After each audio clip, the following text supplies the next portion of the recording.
PSC जो आया है उसके अनुसार जो सिलेबस है उसमें हम लोग को पढ़ना है झारखंड की जनजातियों की शासन व्यवस्था और झारखंड की परंपरागत शासन व्यवस्थाएं।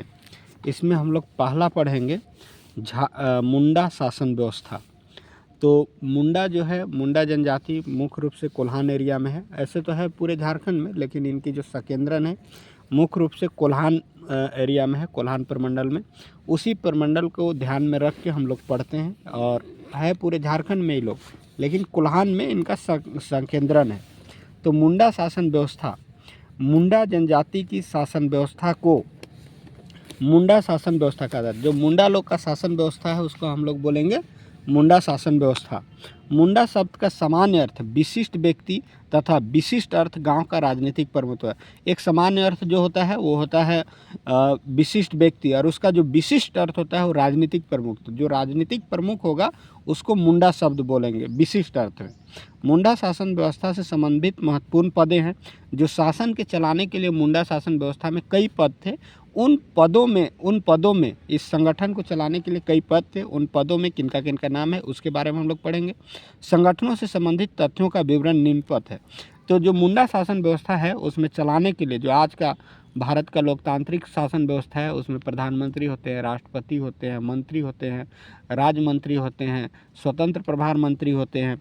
उसी प्रकार मुंडा शासन व्यवस्था था, उसको हम लोग को संचालित करने के लिए जो उस समय जो मुंडा शासन व्यवस्था उसमें कई पद थे। उन पदों का हम लोग सिलसिलेवार ढंग से उल्लेख देखेंगे, जिससे हम लोग को पता चल सके कि हमारी परंपरागत जनजातीय व्यवस्था कैसे संतुलित और बहुत अच्छे तरीक़े से संचालित होती थी।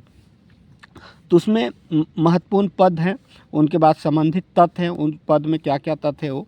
तो पहला हम लोग आते हैं मुंडा। तो मुंडा गांव का प्रधान होता था, जो गांव का हेड होता था उसको हम लोग मुंडा। यह पद वंशानुगत था। इस पद के लिए कोई लोकतांत्रिक व्यवस्था नहीं थी, यह वंशानुगत होता था। जिसके बाप मुंडा होंगे उसी के बेटे मुंडा होंगे। इसका प्रमुख कार्य ग्रामीणों से लगान वसूलना, गांव की विधि व्यवस्था को बनाए रखना तथा गांवों के विवादों का निपटारा करना। तो मुंडा जो था उनका मुख्य काम गांव तक सीमित था, और उनका मुख्य काम था कर वसूलना, गांव की विधि व्यवस्था बनाए रखना और विवादों का निपटारा करना। उसके बाद आइए, मुंडाओं द्वारा निर्मित खेत को खुटखुट्टी भूमि कहा जाता है। जो पहली बार झारखंड में जब मुंडाओं का प्रवेश हुआ और जब उन्होंने अपना परिश्रम से जंगलों को काट करके और हटा करके जो भूमि निर्मित की, उस भूमि को हम लोग खुटखट्टी भूमि कहते हैं। तो भूमि को निर्मित करने वाला और जो उस भूमि को जो बनाया उसको हम लोग खुटखुट्टीदार कहते हैं। मुंडा शासन व्यवस्था में खूंट का अर्थ परिवार होता है। एक खूंट जैसे मेन जगह होता है, उसी प्रकार परिवार जो है मुंडा शासन व्यवस्था का मुख्य चीज़ है, मुख्य बिंदु है। उसके बाद आइए हाटू मुंडा। जो मुंडा थे वो गांव तक सीमित थे। उसके बाद हाटू मुंडा आइए, यह ग्राम पंचायत का प्रधान होता है। एक गांव से बढ़ के पंचायत के स्तर पर होते, तो ग्राम पंचायत जो होता है उसका प्रमुख होता था। मुंडा ग्राम पंचायत को हाथू भी कहा जाता है, और जो मुंडा का ग्राम पंचायत है उसको हम लोग हाथू बोलते हैं। उसके बाद आइए अगला पद है पाढ़ा या पढ़ा। यह कई गांवों से मिलकर बनी पंचायत है। यह अंतर ग्रामीण पंचायत है। कई गांव को सम्मिलित रूप से मिला के जो अभी आपका एक पंचायत बनता है उसमें भी कई गांव होते हैं। तो उसी तरह के जो पढ़ा होता था उसमें कई गांव होते थे, और उसी को हम लोग पढ़ा कहा जाता है। पढ़ा पंचायत का प्रमुख कार्य 2 या 2 से अधिक गांवों के बीच विवादों का निपटारा करना। यह मुंडा जनजाति की शासन व्यवस्था के सर्वोच्च पद अवस्थित है। तो पढ़ा जो था वो मुंडा शासन व्यवस्था का सबसे उच्च पद था, और इस पद में कई गांव सम्मिलित होते थे, और इस गांव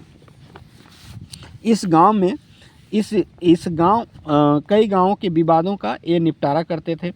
इसे मुंडा जनजाति की सर्वोच्च न्यायपालिका, कार्यपालिका तथा विधायिका की संज्ञा दी जाती है। जिस प्रकार आज भारत का संसद भवन है, जिस प्रकार सुप्रीम कोर्ट है, जिस प्रकार भारत का मंत्री परिषद है, उसी प्रकार आज सब इसको हम लोग नाम देते हैं मुंडा पढ़ा व्यवस्था को। पढ़ा पंचायत का सर्वोच्च अधिकारी पढ़ा राजा होता था, और जिस प्रकार आज सर्वोच्च अधिकारी भारत सरकार का संवैधानिक अधिकारी राष्ट्रपति, उसी प्रकार इसका पढ़ा राजा होता था। पढ़ा के अन्य प्रमुख अधिकारी कुंवर, लाल तथा कार्तो होते थे। इनके जो और अधिकारी हैं, जो कुंवर था, लाल था तथा कार्तो थे, जिस प्रकार आज भारत में प्रधानमंत्री होते हैं, मंत्री परिषद होता है, उसमें कैबिनेट मंत्री होते। उसी प्रकार यहाँ कुंवर, लाल तथा कारतो होते थे। पढ़ा के विभिन्न अधिकारियों का विवरण निम्नवत है। जैसे ठाकुर का पद था वो पढ़ा राजा का सहायक का पद था। जो आज ठाकुर का पद था वो पढ़ा राजा का सहायक का पद था। दीवान पढ़ा राजा का मंत्री होता था। पांडे दस्तावेजों का रख रखाव करने वाला था, मुख्य सचिव की भूमिका में रहता था। बदरकांत बरकंदाज गांव का सिपाही होता था। जो आज चौकीदार होते हैं वो गांव का सिपाही। दरोगा सभा की कार्यवाही का नियंत्रक, और जो आज लोकसभा का अध्यक्ष या विधानसभा का अध्यक्ष होते हैं उसी प्रकार ये दरोगा जो होता था सभा की कार्यवाही का नियंत्रक होता था। लाल सभा का वकील होता था, सभा का वकील। उसके बाद आइए अखड़ा या अखड़ा। परंपरागत मुंडा शासन में महिलाओं को उच्च स्थान प्रदान नहीं किया जाता था। आज भारत में कई महिलाएं ऐसे हैं जो भारत में उच्च पदों पर हैं, जैसे भारत के वित्त मंत्री हैं, भारत के शिक्षा मंत्री हैं, भारत के राष्ट्रपति हैं।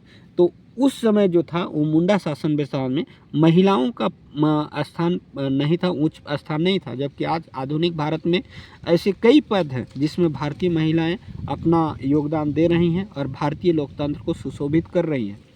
पढ़ा पंचायत स्थल को अखड़ा कहा जाता था, जहाँ पे आज संसद भवन है। जिस प्रकार उस प्रकार पढ़ाओं का जो बैठने का स्थान होता था उसको हम लोग अखड़ा बोलते थे। यह गांव का सांस्कृतिक केंद्र भी होता था और इसमें नाच गान भी होता था। नाच गान किसी तरह का और प्रोग्राम जो होता था वो गांव का होता था, सांस्कृतिक केंद्र था।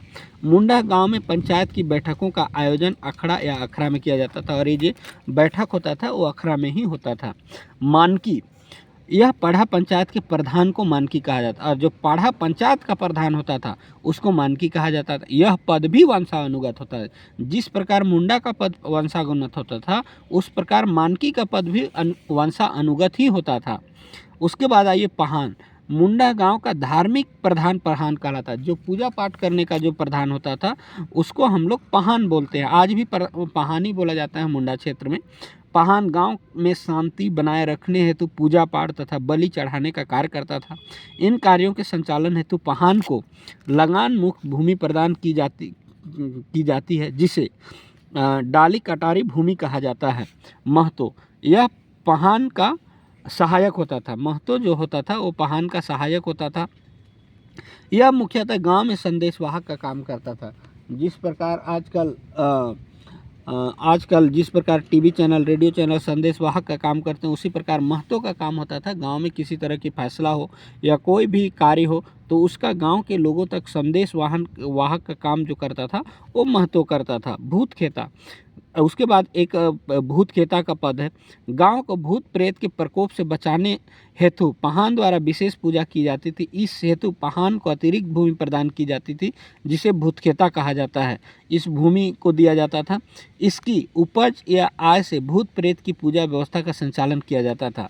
पुजार या पनभरा, पहान का सहायक जो पूजा करने वाला था तो उसका सहायक जो होगा वो पुजार या पनभरा कहलाता था। पाढ़ा राजा, यह पाढ़ा पंचायत का सर्वोच्च अधिकारी होता था। पाढ़ा पंचायत का सबसे सर्वोच्च अधिकारी पाढ़ा राजा होता था जो भारत का राष्ट्रपति है। अन्य तत्व, इस जनजाति की शासन व्यवस्था में दीवान, ठाकुर, कोतवाल, पांडे, कर्ता तथा लाल आदि नामक अधिकारी होते थे जो पाढ़ा राजा को शासन व्यवस्था में सहयोग प्रदान करते थे।